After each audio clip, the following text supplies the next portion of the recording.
Kemarin kita udah jalan-jalan ke situs Purbakala Candi Tebing Gunung Kawi, juga menyambangi desa wisata adat Penglipuran.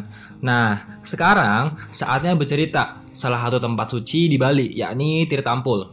Tirtampul berlokasi di Kecamatan Tampak Siring dan masih satu komplek dengan Istana Tampak Siring. Jadi, mengapa Tirtampul menjadi salah satu tempat suci bagi warga Bali? Mari bercerita.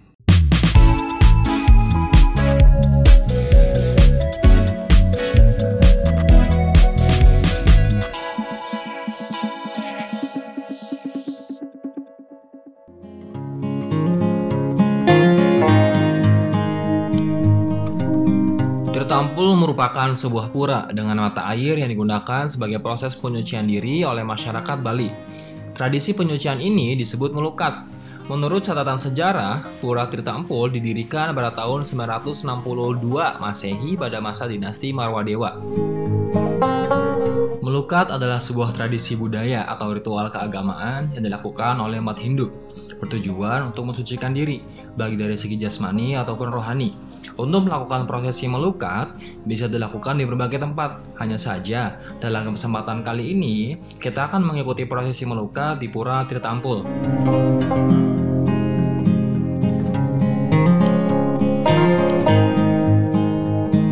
Teman-teman, saat ini saya sedang berada di Pura Tirtampul, yang mana Pura Tirtampul ini berada di komplek Istana Tampak Siring yang dibangun oleh Presiden Soekarno. Dan di pura ini terdapat ritual prosesi melukat. Sebelum melakukan prosesi melukat, para pengunjung atau umat Hindu harus melakukan prosesi ritual sembahyang dulu di Pura Campoan. Akan tetapi, semua pengunjung harus mengenakan pakaian adat Bali, baik yang ingin melukat ataupun hanya sekedar berkunjung. Tenang, baju adat Bali sudah disediakan dari Pura Tirtampul. Selanjutnya, pada prosesi sembahyang, pengunjung harus membawa canang sebagai persembahan. Adapun prosesi sembahyang merupakan bentuk untuk meminta izin sebelum melakukan prosesi melukat. Pada kesempatan kali ini, saya ditemani oleh Bli Nyoman yang menjadi guide kami mengunjungi Pura Tirtampul.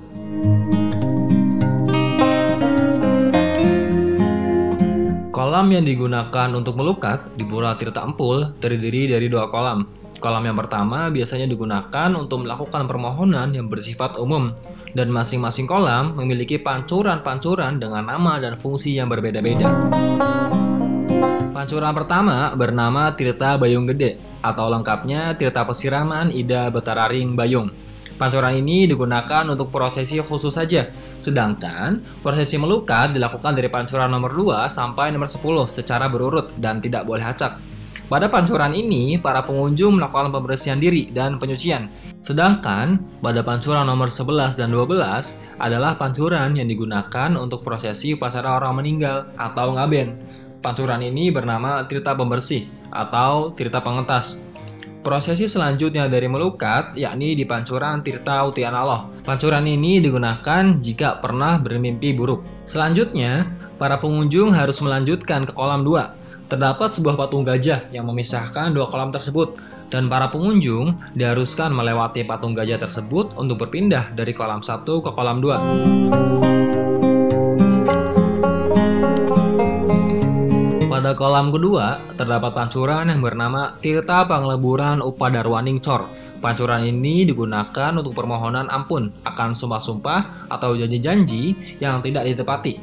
Kemudian, terdapat pancuran bernama Tirtampul. Pancuran ini digunakan untuk permohonan-permohonan dan untuk rasa syukur, dan juga bisa digunakan untuk prosesi sembahyang setiap harinya.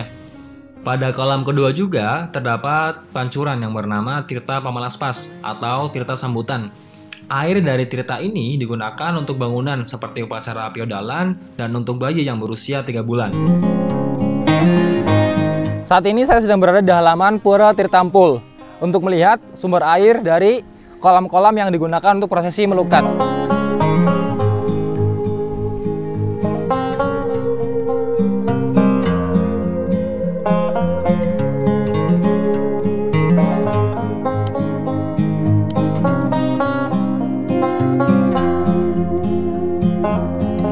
Mata air Air Pura Tirta Empul berasal dari aliran sungai Pakerisan.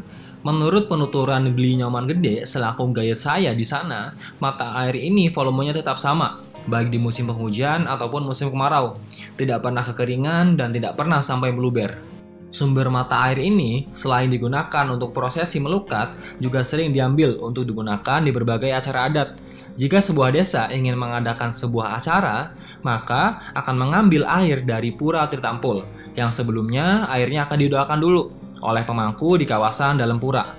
Akan tetapi, pada tahun 2017, tepatnya bulan Agustus, pemerintah sempat mendesak para pengunjung agar tidak menggunakan air tersebut karena kontaminasi bakteri E. coli. Kontaminasi ini disebabkan oleh warga yang membuang sampah sembarangan dan limbah rumah tangga yang dialirkan ke sungai langsung. Seiring berjalannya waktu dan sekaligus upaya dari pemerintah dan warga desa, Tirta Empul kembali pulih dan aman untuk digunakan. So, cukup sekian dari saya. Jika berwisata ke sana kemari, jangan lupa untuk salami tradisi. Kelak, kau akan mengerti betapa kayanya negeri ini. Sampai jumpa di video selanjutnya. Ciao!